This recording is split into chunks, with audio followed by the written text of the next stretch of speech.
Olá, o Direito Sem Fronteiras está começando. No terceiro programa da série Geopolítica, vamos falar sobre a Rússia, como o país define seus interesses, como influencia outros países e aumenta um território que já é imenso. A relação com os vizinhos é amistosa ou o arsenal russo exerce um poder regional extra? Acompanhe na reportagem. Um míssil de alcance ilimitado e um submarino não tripulado de alta velocidade, silencioso e capaz de atingir grandes profundidades. As novas armas nucleares da Rússia neutralizam as tentativas dos Estados Unidos e da OTAN para criar um escudo nos países vizinhos. Se no passado o antigo Exército Vermelho ajudou a salvar a humanidade do nazismo, hoje os militares russos servem aos interesses do presidente Vladimir Putin e ninguém ousa enfrentá-los. Foi assim em 2014, quando a Rússia anexou a Crimeia, uma península que pertencia à Ucrânia, e garantiu um porto estratégico. A comunidade internacional chiou, mas nada fez. Os russos também atuam no Oriente Médio e dão apoio ao governo sírio. Os americanos reprovam, mas por enquanto a guerra é só de palavras. É um assunto e tanto. Para debater o tema, nós convidamos Inês Lopes, professora de Direito Internacional da UNB, e o doutor em Direito Constitucional, Daniel Falcão.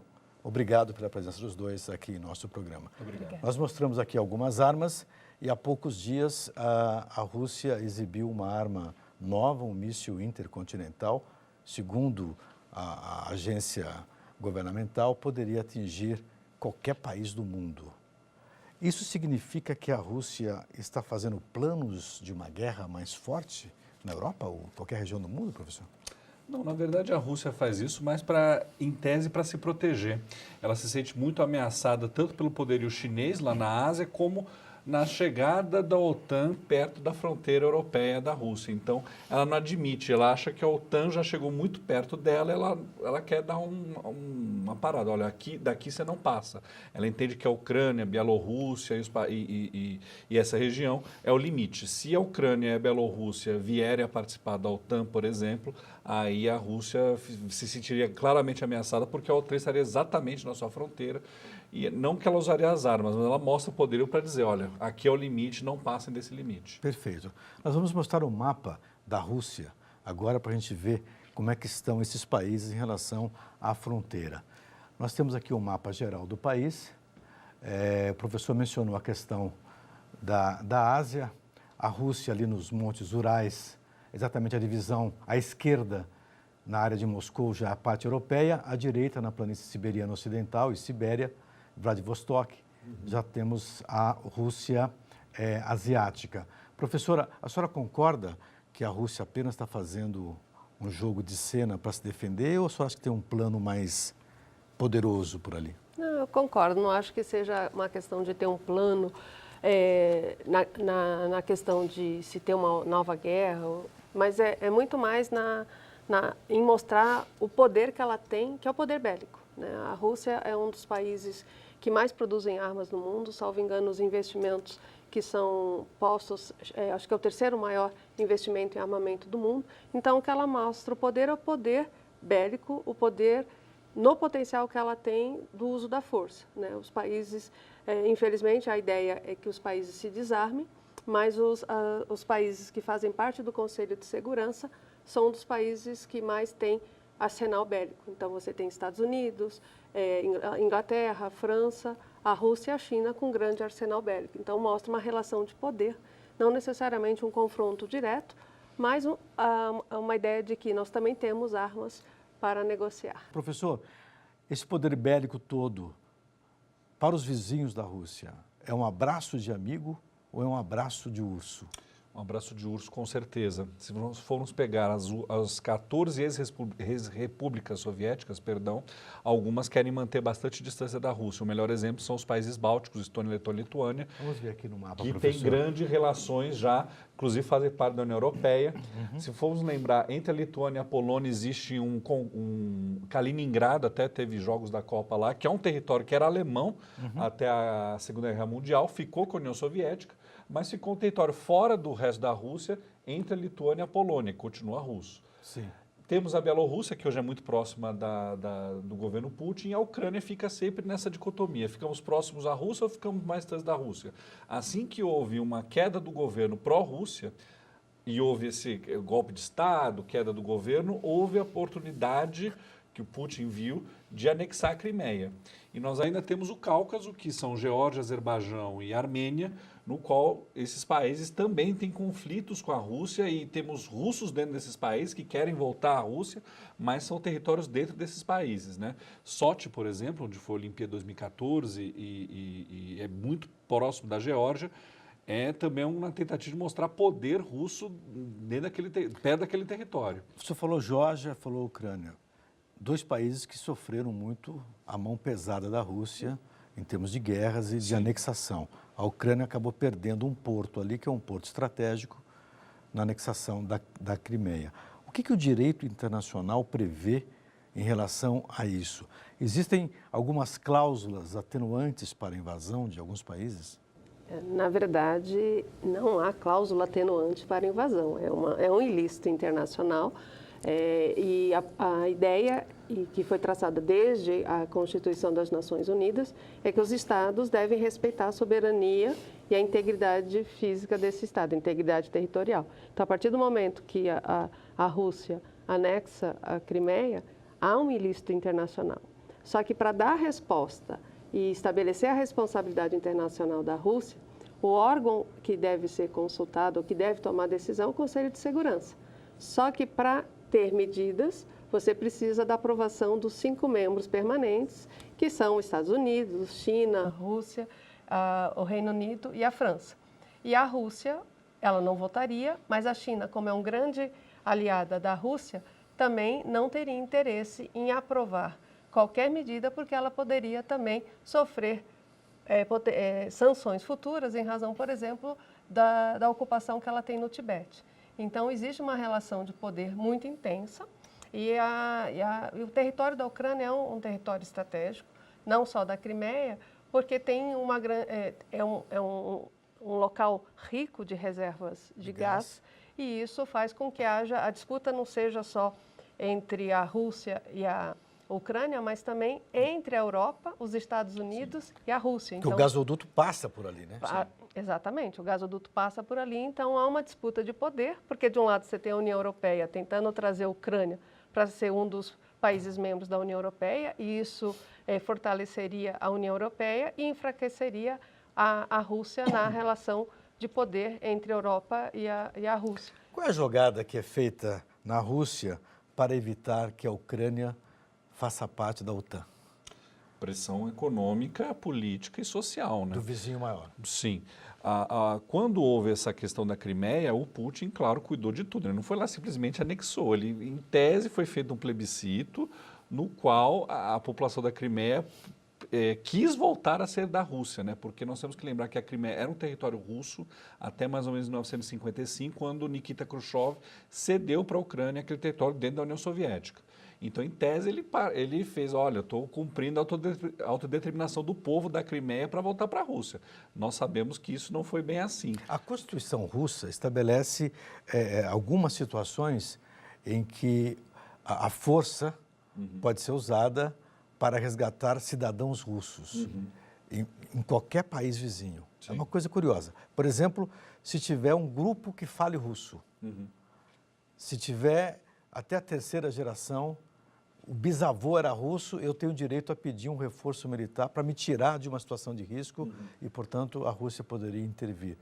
Essa é uma manivela que pode gerar uma força a qualquer momento, né? Exatamente. Eu não vi nenhuma pessoa da Crimeia conclamando Rússia volte para cá. Mas foi isso que o Putin trouxe em jogo. A verdade é que o Putin acredita que a Ucrânia, na verdade, deveria ser território russo. Ele já disse que o fim da União Soviética, em 1991, foi o maior desastre geopolítico do século XX. Então, ele acredita, países bálticos ele não liga mais, mas ele, no fundo, no âmago dele, ele acredita que a Ucrânia deveria ser território russo. Ele acha que faz parte da grande Rússia. A Rússia já é enorme, mas a grande Rússia deveria também ter o território ucraniano ao seu dispor. Essa grande Rússia a que o Putin se refere, estrategicamente, seria o desenho do velho e bom Império Russo. O direito internacional moderno poderia suportar um restabelecimento desse império, professor? Tecnicamente, não, né? Mas o direito internacional, ele traz as regras para dizer que deve ser respeitada a autonomia dos povos. Então, se o povo ucraniano decide que ele tem direito a essa autodeterminação e ele quer ser um país independente, ele pode ser. Mas a Crimeia, quando foi anexada, a estratégia do Putin qual foi? Sabendo que a maioria apoiava, ele tentou legitimar um ato ilícito com base num plebiscito. Quando, na verdade, a questão é muito maior, porque esse território, tecnicamente, pertencia à Ucrânia. Então, ele tenta utilizar o direito internacional para legitimar um ato ilícito, quando, na verdade, não deixa de ser um ilícito internacional. E a ideia desse território, como aparece ali no mapa, é que, de um lado, você tem a União Europeia avançando na Ásia, então ela entraria para o território asiático, e, de outro, enfraqueceria as forças russas. Então, manter a Ucrânia aliada à Rússia é uma forma de manter o poder russo tanto na Europa quanto na Ásia, porque se ele perde a Ucrânia, ele perde poder e aí potencializa as forças tanto americanas quanto europeias. Nós vamos a uma rápida pausa e voltamos daqui a pouquinho. Não vá embora.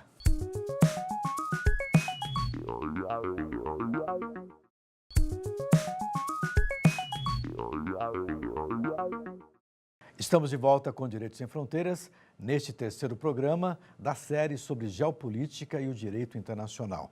A gente fala sobre os movimentos da Rússia na Europa e na Ásia. Nos dois primeiros programas, a gente contextualizou bastante a geopolítica, falando de Estados Unidos e de China. Como que nós poderíamos desenhar os movimentos da Rússia hoje? Para onde o país pode se expandir? Nós vamos mostrar agora um mapinha da Rússia em relação à Europa.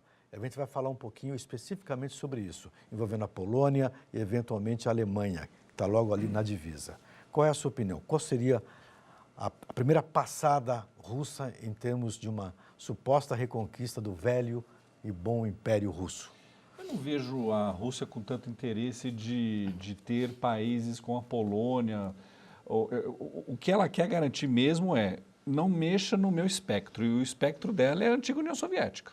Bielorrússia, Ucrânia, Moldávia e ali no Cáucaso, que é um lugar que também pode ter muitos conflitos, né? Porque tem Geórgia e Azerbaijão que não se dão. A Armênia também não se dá com a Geórgia nem com o Azerbaijão. E logo ao sul desses três países do Cáucaso, você tem a Turquia, que hoje vive em ebulição, e o Irã. E a Turquia é da OTAN justamente por isso. A grande sacada do Putin para anexar a Crimeia foi, apesar da Rússia ser gigantesca, ela não tem boas saídas para o mar na Europa.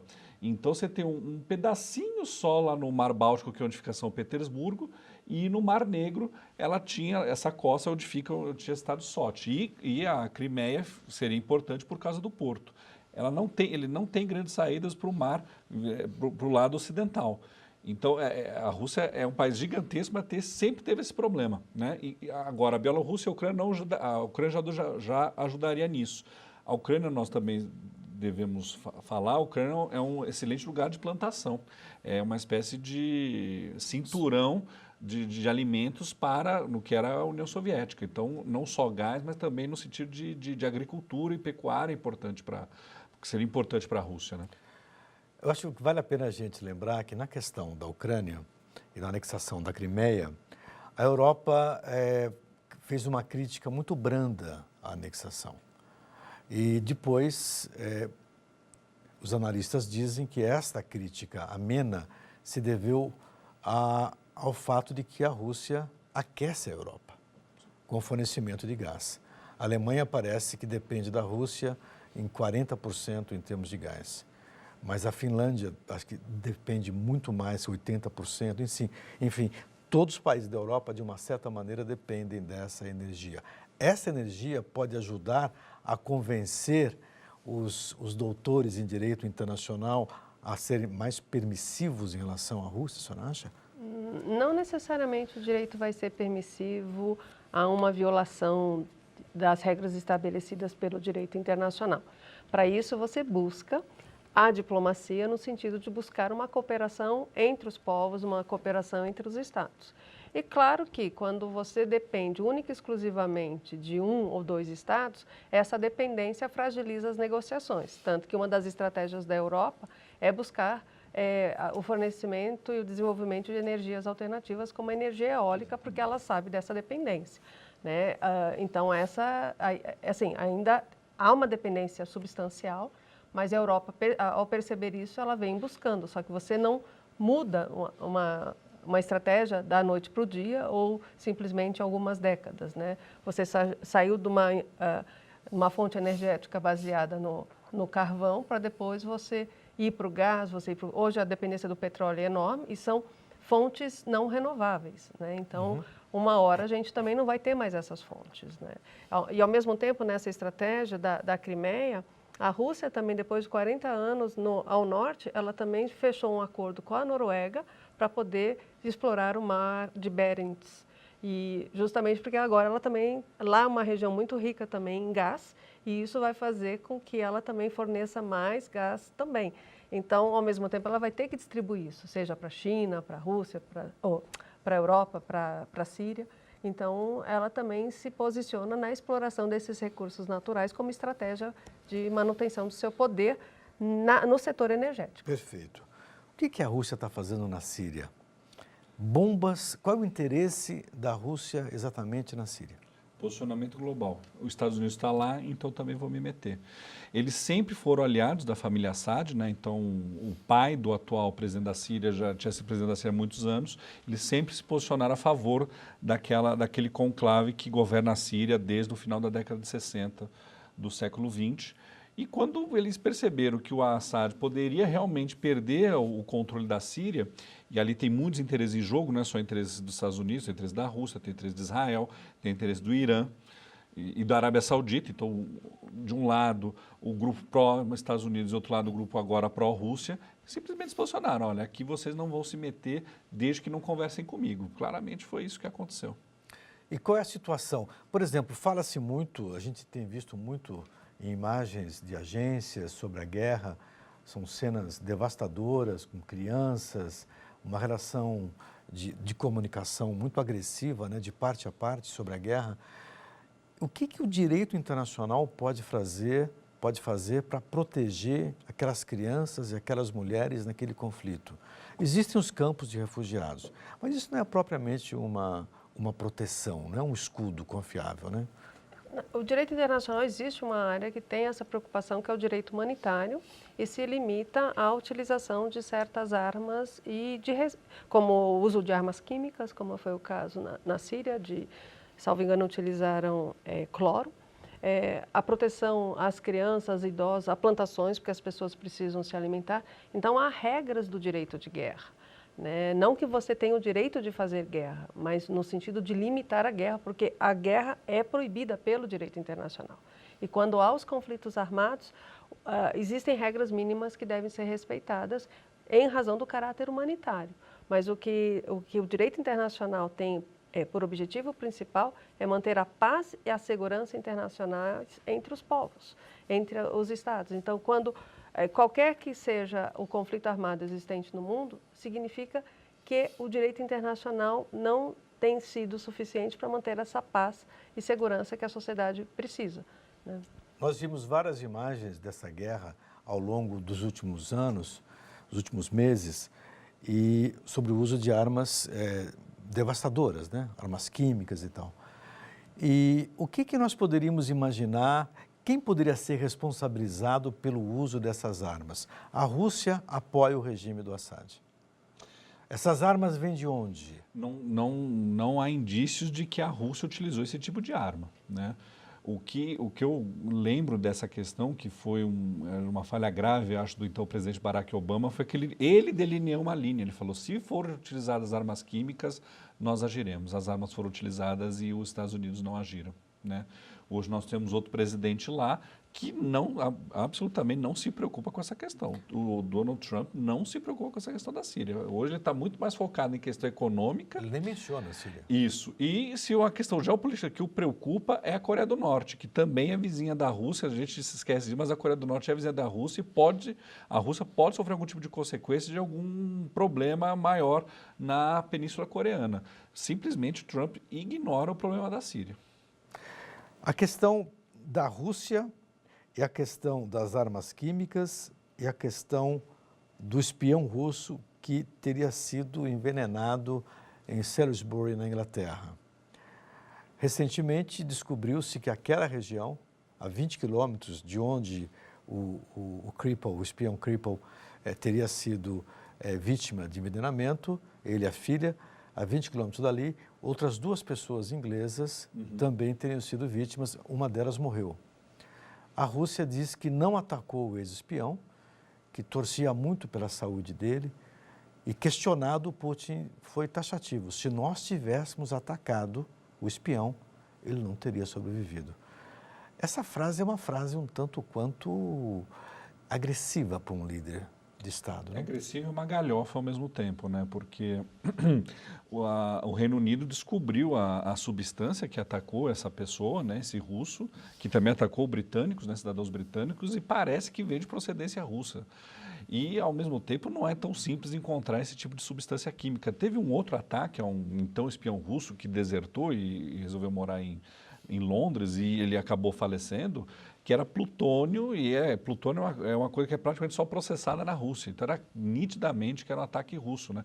E isso houve uma questão diplomática, tanto é que, lembrando mais uma vez, o poder russo, eles querem mostrar poder em tudo, agora no esporte também, na geopolítica do esporte também, o Reino Unido não mandou representantes diplomáticos e do governo para a Copa do Mundo. E poucos torcedores foram também, né?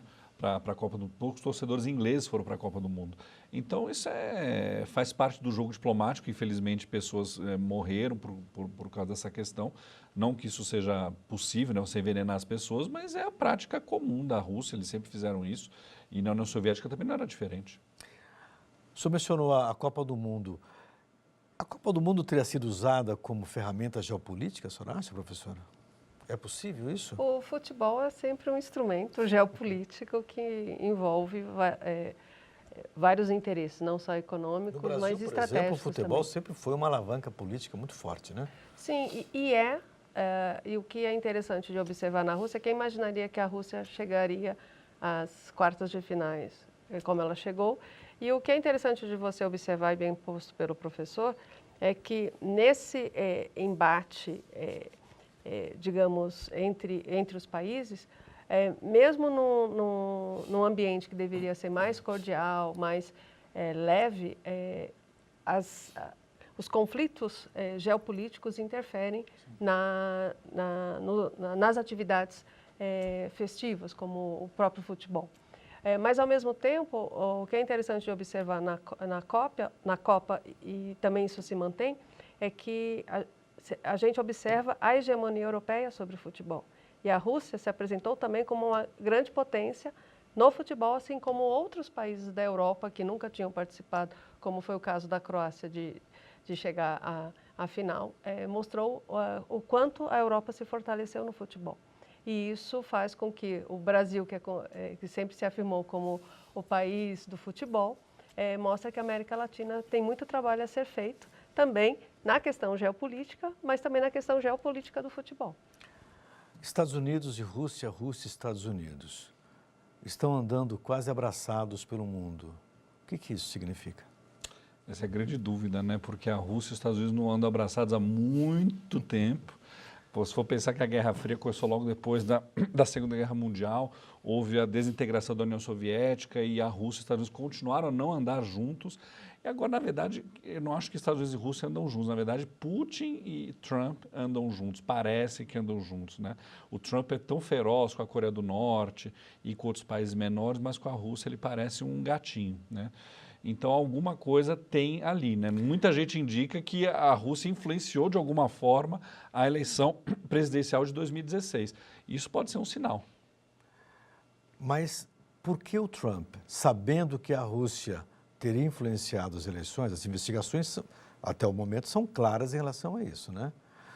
Por que o Trump ainda assim se mantém tão aliado do Vladimir Putin, até na questão europeia, na questão econômica, na questão do G7?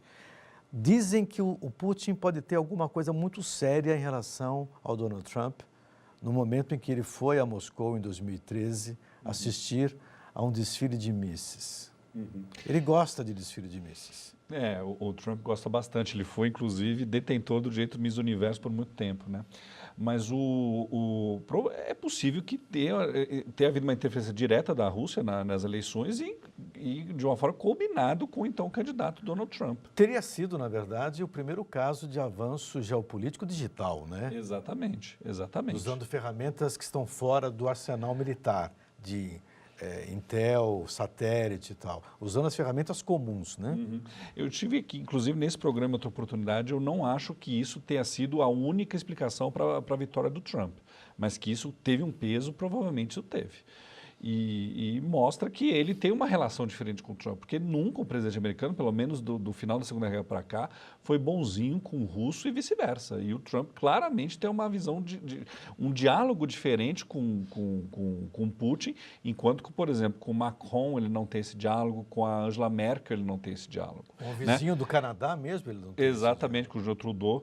Então, o que ele possivelmente a Rússia ameaça a Europa, e hoje meu alvo é a Europa por causa das questões tarifárias. Então, vou estimular a Rússia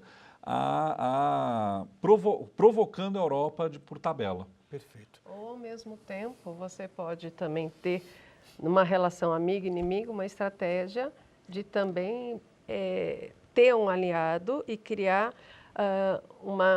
um problema na relação de Putin com a China, porque ele sabe que a China é um dos grandes parceiros da Rússia. Sim. Isso, você manter alianças com os Estados Unidos seria uma forma de enfraquecer as alianças que ele tem na Ásia e ele poder avançar com os interesses norte-americanos na Ásia, enfraquecendo mais ainda a Europa. Então, aí na questão geopolítica, a gente pode ter sérias modificações com isso. A única certeza que nós temos é que os governos não são eternos, embora o Putin tenha se mantido muito tempo no poder com a reeleição nova. Perfeito. Chegamos ao final do nosso programa. Muito obrigado pela participação. Agradeço também a você que nos acompanhou. No próximo programa, vamos falar sobre a geopolítica no Japão. Acompanhe a nossa programação no site da TV Justiça e acesse também o nosso canal no YouTube, TV Justiça Oficial. Nosso e-mail é direitosemfronteiras@stf.jus.br. Um abraço e até a próxima.